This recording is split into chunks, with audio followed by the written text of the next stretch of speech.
In this video, I will explain how to fill out the Accenture action items correctly. So watch until the end because even one mistake here can delay your onboarding. So let's get started. Here you would have received an email with the subject action required prepare for day 1 where it contains a link to the Accenture action items page. In this where you have to click on the link in the email, and once you click it, it will redirect to the login page where you have to enter the registered email address and password. Then click on the sign in button. Once you click on the sign in button, it will redirect to the Accenture action items page where it shows a countdown and the list of action items to be completed. For example, here it shows 0 of 8 items to be completed. So make sure you complete all the action items at least 1 week before your date of joining. And out of total items, the first 6 require you to fill in the details and submit the online forms, and the rest 3 items you just have to upload the documents. So without any late, let's get started with the very first item, which is the declaration for the mandatory document submission. Here you just have to open this form and it will ask for your result status, whether you are a campus hire with results announced or a campus hire with results pending. So based on your result status, choose accordingly, and you have to select one option. Once you click on that, you just have to click the next button and the required documents will appear. It is about the employment details and the educational details. If you have worked anywhere before joining Accenture, make sure you have the relieving letter, designation acceptance letter, or any one is acceptable. Whatever the documents mentioned, any one is required. And if you have worked in 2 organizations before joining Accenture, then you must have the recent organization document, and you may also be asked for the payslip. So make sure you should have. And regarding the employment educational details, and it is applies for both freshers and experienced candidates. Here you should have your highest degree certificate, final mark sheet, or consolidated or provisional degree certificate. Here at least one is required. So once you have all this, you just have to click next. Here you have to tick the checkbox confirming that your results are not out. You will have to submit the soft copy for the being now, and the hard copy, which is a physical copy, within the 60 days of your joining. And at the end, your full name, your date of joining, and the place will be auto populated. You just have to cross check these details and click on the next. And on the next page, you have to confirm that you are ready to submit and sign the declaration. Here you just have to tick the checkbox and click on the submit and sign in button. So once you click on the sign in button, it will redirect to the e-signature page where you have to complete your e-signature and click on the submit. So with this, the item will now shows as pending. It will move from action required to pending. So your relationship manager, which is your RM, will approve it before your date of joining. So there is nothing more to do here with this document. So let's move on to the next one, which is the ESIC declaration form. Here, most freshers and even experienced hires who have worked before joining Accenture, they are not eligible for ESIC. You just have to open this form and it will ask whether you come under the ESIC or not. You just have to select no and click on the submit button. Now the ESIC form is done and it will be auto disappear from your list. And so let's move on to the next important form, which is Form-11. Make sure you fill this form correctly. You just have to open this Form-11 and the basic details like your name, date of birth, employee code, location, it will be auto populated. So in section 1, the name of the member, which shows your name, and then second section 2, where you have to tick the relevant box, and where you have to provide your father's or your I mean spouse name. So based on the relevance, you have to give any one name, and you have to provide your date of birth, gender, and the marital status. And in section 6, where you have to provide your contact details. In this, you have to provide your email ID and mobile number. So make sure these are correct. And in section 7, present employment details, which is your date of joining. So you have to mention your date of joining with the Accenture. And in section 8, which is KYC details. You can skip the part A, part B of bank account number and IFIC, and but you must have to fill the C and D, which is your Aadhaar card and PAN number. So make sure you enter the correct Aadhaar and PAN number. And in section 9 and 10, if you are a fresher, you have to select no for both, and you can also skip the section 11 and 12 as well. And but for the section 13, for the international worker, you have to select no. So once done, you have to click on the next, and you don't need to do anything with the declaration by present employer section. Just click the submit and sign. So once you have filled all the details, this will redirect to the signature page where you have to complete your signature and submit. So if you are a fresher, you are done here. But if you are an experienced candidate, I mean, if you have worked in any other organization before joining Accenture, or even if your PF has created an EPFO portal, then you have to provide the details accordingly. For the section 9, if your PF account created, then you have to select S for this. And for section 10, based on your passbook, verify whether you come under the EPS or not, employee pension scheme. And if your organization deducted money from your salary towards the pension scheme, then you have to select S here. If not, you have to select no. For example, this is my EPF passbook from the EPFO portal. In this box, if you look at the last section, pension, where it shows a zero value, so in the while filling my form 11, I have selected no for section 10. So I hope that this gives you a clear idea. For section 11, if your previous employer maintained your PF account through the EPFO portal, then you have to enter the required details like your previous establishment name, address, your UN number, and your date of joining and exist from the organization. In this, you can skip the scheme certificate and PPFO number, and you just have to leave them as blank. And for NCP days, you have to select 0 or 1, and don't enter any other number as it may create issues later.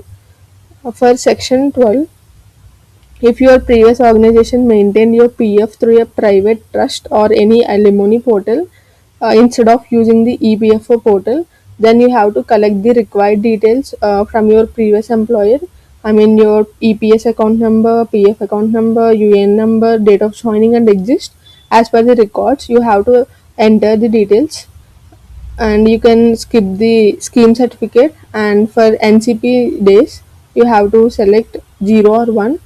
And once you have completed the section 11 and 12 based on the how your PF was maintained, now you can move to the section 13 when for the international worker, where you have to select no.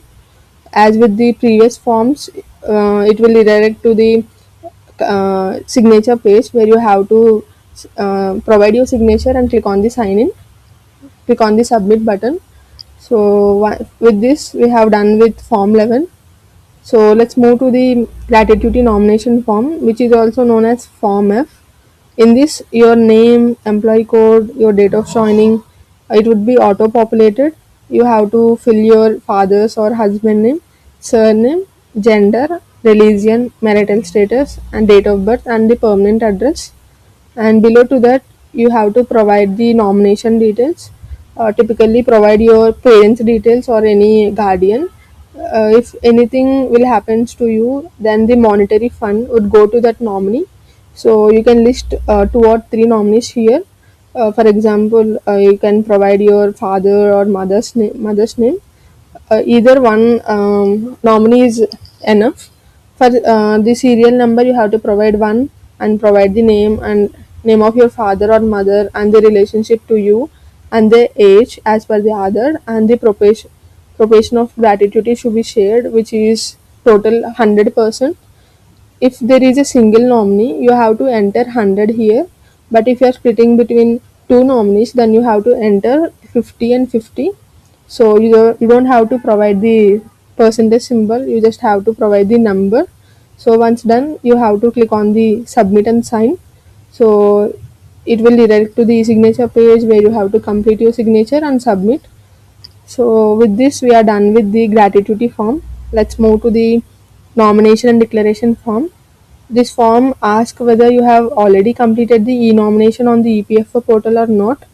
If you are a fresher, you have to select no, as you don't have any PF account and EPFO portal. In this, it would ask for the basic details like your father's or husband name and the date of birth, gender, marital status, and the PF account number. You have to leave it as blank if you are a fresher since you don't have one, and you also need to provide your present and permanent address as per the Aadhaar. So let's move to the part A, which is EPF Employee Provident Fund, where you have to provide the nominee details as before, which is name, address of the nominee, their relationship to you, and their date of birth. The total share must add up to 100%. You have to enter for a single nominee, and if you are splitting between two nominees, you have to provide 50-50. And if the at the last section of the box where you can leave it as blank. And for part B, which is important, employee pension scheme, it has two sections where you have to fill the first section if you are married, where you can provide your spouse details, or if you are unmarried, you have to fill the second box. And as before, you have to provide the serial number, name and address of your family member, and the date of birth and the relationship. So once done, you have to click the submit and sign and complete the signature and submit this form. And if you are a fresher, you are done with the nomination form. But if you are an experienced hire and if you have already completed the e-nomination form on the EPFO portal by you or by your employer, you just have to download the e-nomination form and simply submit that form. Next, let's fill out the nomination form for other benefits, where this form covers multiple benefits and some details will be auto-populated as I said earlier, and you will need to provide your father's or husband name, your date of birth, marital status, and your gender, and then you have to provide the nomination details across the more than 7 sections, including the group personal accident, full and final settlement, American Express or credit card, group mediclaim, future service liability, overseas travel insurance, and group term life insurance. So for each field where you have to provide the same nominee details and provide the serial number, nominee full name, relationship to you, age, and the share of compensation, which should be in percentages. Once all the details are filled in, you have to click the submit and sign, and where you have to complete your signature and submit the form. So let's complete these 6 forms and let's move to the document upload section. In this way, you have to upload the Aadhaar, PF passbook, and ESIC benefit. In this other where you have to provide the scanned physical copy or e-other, anything would be acceptable, and it should be in PDF or clear image format. And make sure you should it should be under the 2 MB. You just have to click the browse file and choose the file from your device and upload it. Once upload is successful, you have to click the submit. And the second is PF passbook, where you will be asked whether you have a previous PF passbook or not. And if you are a fresher, you have to select no, and then this item will disappear from your action items list. For example, it will go from 0 of 8 items to the 0 of 7 items. And but if you are an experienced person, you have to download the PF passbook from the EPFO portal and upload it here, and then click on the submit. And the last form, which is bank details for ESIC benefit, where you have to it will be asked for whether you come under the ESIC benefits or not, where you have to select no, since most employees don't fall under this category, and it will be automatically disappear from your list. And once you have uploaded all the documents, the status will go from action required to either pending or success. So pending means your RM will approve it at least 1 day before your date of joining, and nothing to worry about it. And success means it has already been reviewed and approved by your RM. And one more thing, if you make a mistake while filling out any this form, some can be corrected on your first day. However, for some forms like Form 11, a mistake may result in rejection by your RM. In that case, they will send a mail mentioning what you need to correct. So simply you have to correct the relevant details and resubmit the form. And so don't stress if you run into any issues while filling these forms. Just you have to contact your RM, and if you don't get a reply within the reasonable time, you can also make calls if it is urgent. And if you have any doubts, you can feel free to comment. And if you found this video helpful, don't forget to subscribe and like this video, and also share with your friends who are under this Accenture. Thanks for watching.